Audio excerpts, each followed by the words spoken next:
যুদ্ধে সাধারণের প্রাণ যায়, অর্থনীতির ক্ষতি হয়, তাই যুদ্ধ চাই না বার্তার সাংসদ শতাব্দী রায়। বীরভূমের সিউড়িতে সার্কিট হাউসে বৈঠকে সে যুদ্ধ প্রসঙ্গে সাংবাদিকদের প্রশ্নের উত্তরে এই কথা বললেন শতাব্দী রায়। বীরভূম লোকসভা কেন্দ্রের সাংসদ শতাব্দী রায় তার সংসদ তহবিল থেকে প্রায় 12টি পিচ রাস্তা তৈরির অনুমোদন পাশ করেন। আর আজ সেই রাস্তার কাজ পর্যালোচনা করার জন্য বিশেষ আলোচনা করা হয় বীরভূমের সিউড়িতে। এই আলোচনা সভায় উপস্থিত ছিলেন সাংসদ শতাব্দী রায়, বীরভূম জেলা পরিষদের সভাধিপতি কাজল শেখ, পশ্চিমবঙ্গের ডেপুটি স্পিকার তথা রামপুরহাটের বিধায়ক আশিস বন্দ্যোপাধ্যায় সহ অন্যান্য বেশ কয়েকজন সিভিল ইঞ্জিনিয়ার। সেই রাস্তাগুলো কিভাবে তৈরি করা হবে এবং কোথায় কোথায় রাস্তা তৈরি হবে সেই নিয়ে আলোচনা হয়। বীরভূম লোকসভা কেন্দ্রের সাংসদ শতাব্দী রায় এদিন কি জানালেন শোনাবো। রাস্তা যেগুলো হয় সেগুলো তো এমপির সাইনে যায় যে কোন রাস্তাগুলো হবে কোনগুলো ফাইনালি। তাই জন্য জানার ছিল যে কোন রাস্তাগুলো, যেমন এই আমার লোকসভাতে 12টা রাস্তা হচ্ছে, সেই রাস্তাগুলোর কি অবস্থা, কবে শেষ হবে, কিভাবে ডিসাইড করছে কোন রাস্তাগুলো হচ্ছে, সেগুলোর জন্য ডাকা।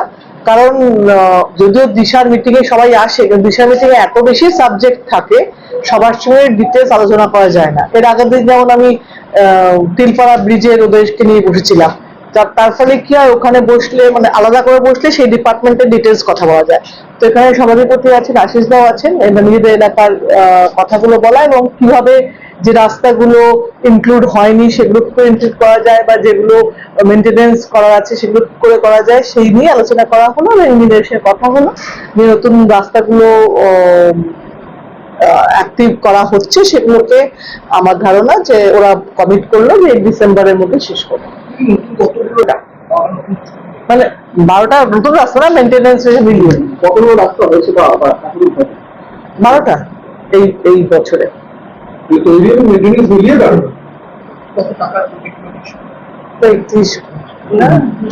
হ্যাঁ, সেটা আমি মানে ওরাই জানে, মানে শুরু তো এখন থেকেই, মানে অনেকগুলোই টেন্ডার 12টার মধ্যে বোধহয় হয়ে গেছে।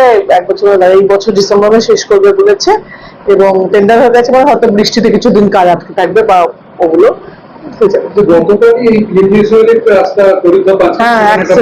সেটাই আমি ডেকে বললাম, সেটাই আমি বললাম যে সেটা বলেছে। হ্যাঁ হ্যাঁ, সেটাই আজকে আমি লিখেও দিয়েছি যে ওটা কালকে অ্যাক্সিডেন্ট হয়েছে, এটা নিয়ে কমপ্লেন কি অবস্থা।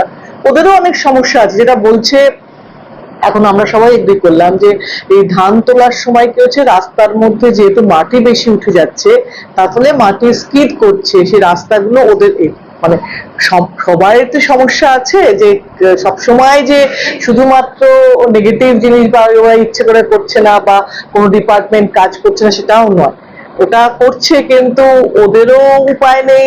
চাষের সময় ওদেরকেও তুলতে হচ্ছে, আর ওই মাটিতে ওরা বলছে রাস্তার ক্ষতি হচ্ছে, অ্যাক্সিডেন্ট হচ্ছে, স্লিপারি হচ্ছে প্রচুর। সেইটাকে আটকানোর জন্য কি কোনো ভাবনা চিন্তা রয়েছে কোনোভাবে, যদি কোনো অন্য কোনো অর্থনৈতিক রাস্তা উঠতে দেবো না এই ধরনের কোনো জায়গা কি করে করবে সেটা বলো। মানে এখন তোমাকে দেখতে হবে আরশোলা যখন টিকটিকি যখন আরশোলা পোকা খায় তুমি কোনটাকে বাঁচাবে, টিকটিকিকে বাঁচাবে নাকি আরশোলাকে বাঁচাবে, সেরকম হচ্ছে। তুমি রাস্তা বাঁচাবে নাকি না ওদের খাদ্য বাঁচাবে না খাদককে বাঁচাবে, সেই রকম সমস্যা। এই বিষয়টা আপনি কিভাবে দেখছেন বর্তমান পরিস্থিতি, তো দেখো আমার পলিটিক্যাল ভাবনাতে নয়, মানুষ হিসেবে বলতে পারি, পলিটিক্যাল রাজনীতির কথা নয় বা রাজনৈতিক দলের কথাতে বলছি না। আমি এটা বলতে পারি যে সবসময় শান্তি চাই, কারণ যুদ্ধ কোনো দেশকে, যুদ্ধ এমন একটা জিনিস জিতলেও হার, হারলেও হার। এরকম নয় যে আমি জিতে গেলাম বলে আমি বিশাল কিছু, কারণ যা ক্ষতিগ্রস্ত একটা দেশ হয় সে ক্ষতিগ্রস্ত সাধারণ মানুষ হয়, যে মৃত্যু ক্ষতি আনে বা ফাইন্যান্সিয়ালি সব দিক দিয়ে, ইকোনমিক্যালি সবকিছু। এই জন্য সাধারণ মানুষের যুদ্ধ চাই না, শান্তি চাই। এবং এরকমও হতে পারে এমন দেশের সঙ্গে যুদ্ধ করে যে দেশের ক্ষতি হলে সে তার 200 ক্ষতিতে রয়েছে, তারা 300 ক্ষতিতে হবে, আমরা রয়েছি 100-এ, সেখান থেকে আমাদের ক্ষতি করলে আমাদের মানে এরকমও হতে পারে অনেক। এটা তো একটা যুদ্ধ নয়, তো বিশাল ঘটনা, এবং তার পেছনে কি কি রিজন, কোন এজেন্সি কাজ করা, কোন দেশের পেছনে, এটা বড় ঘটনা। এটা তো ছোটবেলায় ব্যাখ্যা করা যায় না, কিন্তু মানুষ হিসেবে আমি যুদ্ধ চাই না, এই জন্য যে শান্তির বার্তা, আর কিছু। কাশ্মীরে আজকেও পাকিস্তান সেনার পক্ষ থেকে একাধিক জায়গায় ভারতীয় বাড়ি লক্ষ্য করে হামলা চালানো, এগুলো তো বললাম, তো এটা একটা অ্যাটাক। যুদ্ধ যদি নমুনা হয় তাহলে একটা অ্যাটাক করলে আরেকজন উল্টো অ্যাটাক করবে, সেটা তাতে তো বললাম যে ক্ষতিগ্রস্ত তো হবে সাধারণ মানুষ, ক্ষতিগ্রস্ত হবে বাচ্চারা, ক্ষতিগ্রস্ত হবে প্রত্যেকটা দেশ। সেটা না সেরকম ভাবে দেখি, 12টার লিস্ট আছে, যেন লিস্ট দিয়ে দিতে পারি। আমার লোকসভা কেন্দ্রে, আমার লোকসভা কেন্দ্রে আছে, আমি তোমায় দিয়ে দেবো লিস্টটা, যে 12টা রাস্তা আছে দিয়ে দিচ্ছি।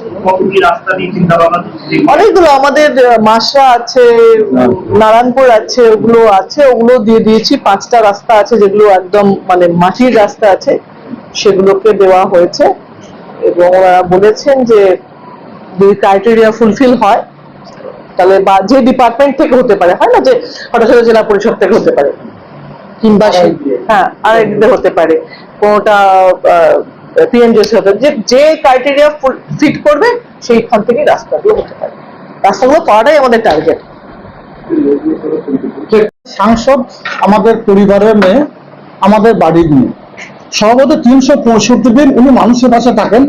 বীরভূম জেলার যে এরিয়া উনি সাংসদ, প্রত্যেকটি মানুষের সঙ্গে নিবিড় সম্পর্ক ওনার।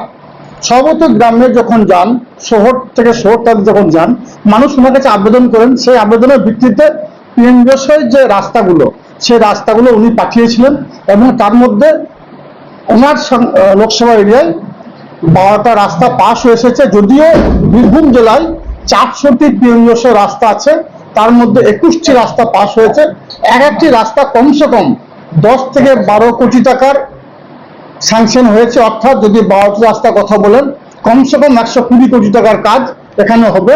আমাদের এমপি সাহেব সেই রাস্তাগুলো কবে শুরু হবে, কতদিনের মধ্যে শেষ হবে, সেসব বিষয় নিয়ে আলোচনা করলেন। এবং যে আরো কিছু রাস্তা আছে যেগুলো ইমার্জেন্সি বেসিসে, সেগুলোকে করার কথা তিনি বললেন। এবং সেটা যে ডিপার্টমেন্টে যাবে, অনেক কাঁচা রাস্তা আছে, অনেক সরু রাস্তা আছে, অনেক চওড়া রাস্তা আছে, প্রত্যেকটি রাস্তা নিয়ে উনি ইঞ্জিনিয়ারদের সামনে বসেছিলেন। আমাদের ডেপুটি স্পিকার সাহেব আছেন, উনিও পুরো বিষয়টি নিয়ে আলোচনা করলেন, এবং ইঞ্জিনিয়ারদের সঙ্গে বসে এইসব বিষয়গুলো নিয়ে আলোচনা করছেন।